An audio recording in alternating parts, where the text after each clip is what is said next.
Halo, apa kabar ya teman-teman? Kembali lagi bersama saya Nyoman Ayunika Pertiwi. Saya mahasiswi Prodi Pendidikan Biologi FKIP Universitas Bengkulu dengan NPM A1D021017 serta dengan dosen pengampu mata kuliah pengelolaan pendidikan Bapak Dr. Muhammad Kristiawan MPD.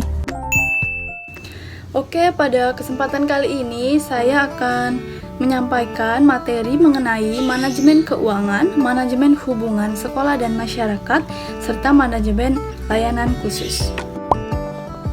Untuk itu langsung saja yang pertama yaitu manajemen keuangan. Apa itu manajemen keuangan? Nah, di sini dikatakan manajemen keuangan adalah kegiatan perencanaan, pengelolaan, penyimpanan, serta pengendalian dana dan aset yang dimiliki suatu perusahaan. Nah, yang dimana direncanakan dengan matang agar tidak timbul masalah di kemudian harinya. Oke, sekarang kita masuk ke tujuan adanya manajemen keuangan.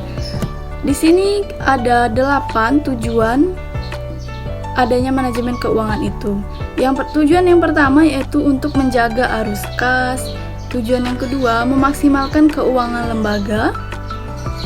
Yang ketiga, mempersiapkan struktur modal.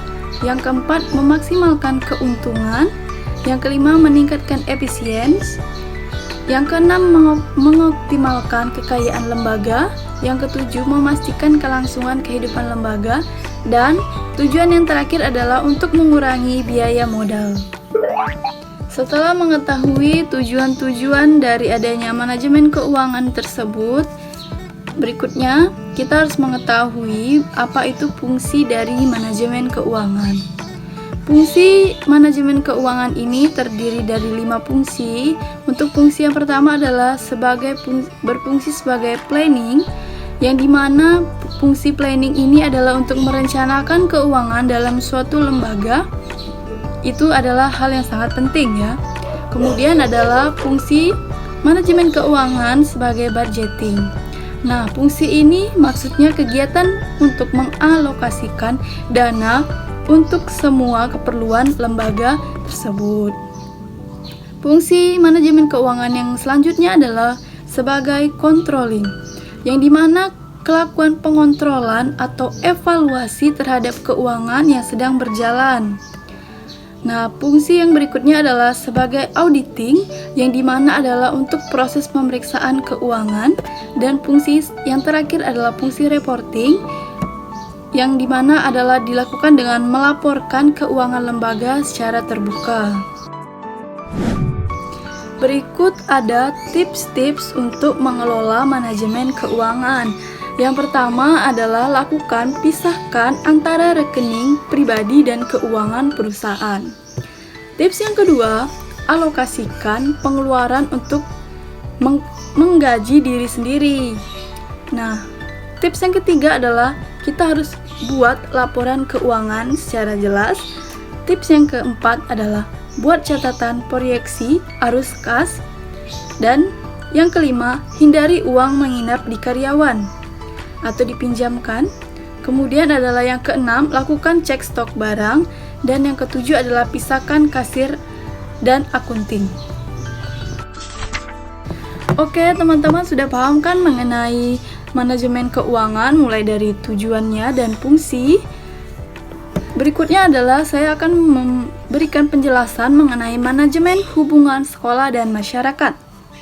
Apa itu manajemen hubungan sekolah dan masyarakat? Nah, dikatakan bahwa hubungan sekolah dan masyarakat itu didefinisikan sebagai proses komunikasi antara sekolah dan masyarakat, yang dimana untuk berusaha menanamkan pengertian warga negara tentang kebutuhan dan karya pendidikan, serta pendorongan minat dan tanggung jawab masyarakat dalam usaha untuk memajukan sekolah tersebut. Lembaga pendidikan dan masyarakat merupakan dua jenis lingkungan yang berbeda, namun keduanya tidak dapat dipisahkan, bahkan saling membutuhkan dalam pertumbuhan serta perkembangannya. Hubungan sekolah dan masyarakat diharapkan mampu menumbuhkan kreativitas dan kerjasama demi membawa perubahan yang inovatif, sehingga berdampak pada peningkatan mutu kelembagaan secara total. Yang perlu teman-teman ketahui berikutnya adalah mengenai manajemen layanan khusus. Nah, manajemen layanan khusus itu adalah suatu proses kegiatan pemberian pelayanan kebutuhan kepada peserta didik untuk menunjang kegiatan pembelajaran agar tujuan pendidikan bisa tercapai secara efektif dan efisien. Nah, di sini ada jenis-jenis layanan khusus di lembaga pendidikan. Yang pertama adalah layanan perpustakaan peserta didik, yang dimana di setiap sekolah itu harus adanya memiliki fasilitas perpustakaan untuk menunjang pembelajaran. Layanan yang kedua adalah layanan kesehatan peserta didik. Nah, ini adalah menyediakan layanan UKS atau unit kesehatan sekolah yang ada di sekolah tersebut. Layanan yang ketiga adalah layanan bimbingan dan konseling untuk peserta didik. Kemudian adalah yang keempat adalah layanan kafetaria peserta didik atau kantin.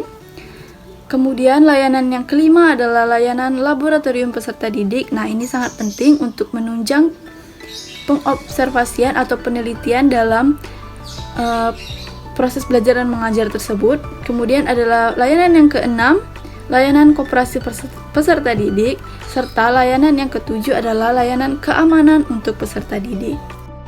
Nah, itulah sedikit materi yang dapat saya sampaikan. Semoga dapat menambah pengetahuan bagi teman-teman ya. Terima kasih telah menonton. Sampai jumpa di pembahasan berikutnya. See you.